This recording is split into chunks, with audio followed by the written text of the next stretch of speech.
এখানে একটা অঙ্ক বলেছে, in an election between two candidate 80% of the registered voters cast their vote and 5% of the votes polls were found invalid.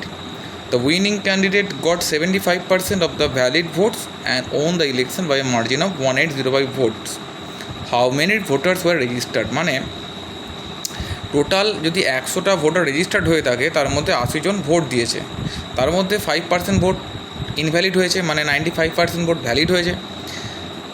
Valid ভোটের 75% vote কে পেয়েছে? Winning candidate. তার মানে বাকি 25% কে পেয়েছে? না, যে হেরেছে সে পেয়েছে। এবার ওদের মার্জিনটা দাঁড়াচ্ছে 75 - 25, মানে 50% যে মার্জিনটা দাঁড়াচ্ছে 1805। তাহলে কতজন রেজিস্টার্ড হয়েছিল এটা জানতে চেয়েছে। তো প্রথমে আমরা ধরে নেবো যে টোটাল রেজিস্টার্ড ভোটার যেটা আছে, সেটা আমরা ধরে নেবো 1000 জন। কত ধরে নেবো আমরা? 1000 জন ধরে নেবো। তার মধ্যে থেকে 80% রেজিস্টার্ড ভোট কাস্ট দেয়ার ভোট, মানে 800 জন ভোট দিয়েছে।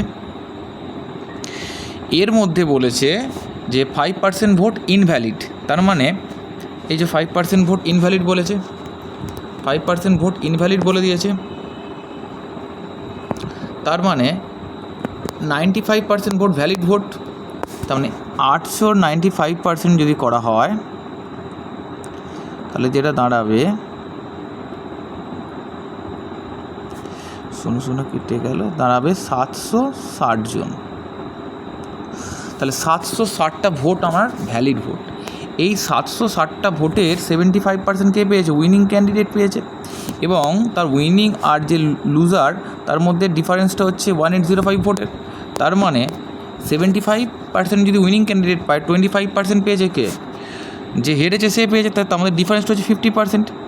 তাহলে কার 50%? নাই, টোটাল 760-এর 50%। তাহলে 760-এর 50% মানে অ্যাকচুয়ালি হাফ, মানে 380টা ভোট পেয়ে জিতেছে কে? Winning candidate. এই 380টা ভোট মানেই কি বলছে? 380টা ভোট মানেই বলছে 1805। তাহলে 380 ভোট মানেই বলছে 1805। তাহলে টোটাল রেজিস্টার্ড ভোটার জানতে চেয়েছে, মানে 1000 ভোটারটা জানতে চেয়েছে।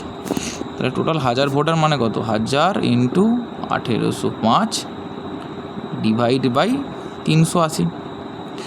এবার যদি একটু কাটাকুটি করে নিই তাহলে এটা দাঁড়াবে আমার 19, এটা দাঁড়াবে আমার 50, আর 19কে এইটা দিয়ে কাটলে হয় কত হবে? এটা আমার 95 হবে। তো একটু উপর দিকে গুণটা করে নিই, 50 আর 95-এর গুণটা 50 × 95 যদি করা হয় তাহলে যেটা অ্যান্সার আসবে সেটা হচ্ছে 0, 5 × 5 = 25, 47। তাহলে অপশান নাম্বার 1 হচ্ছে আমাদের একদম কারেক্ট।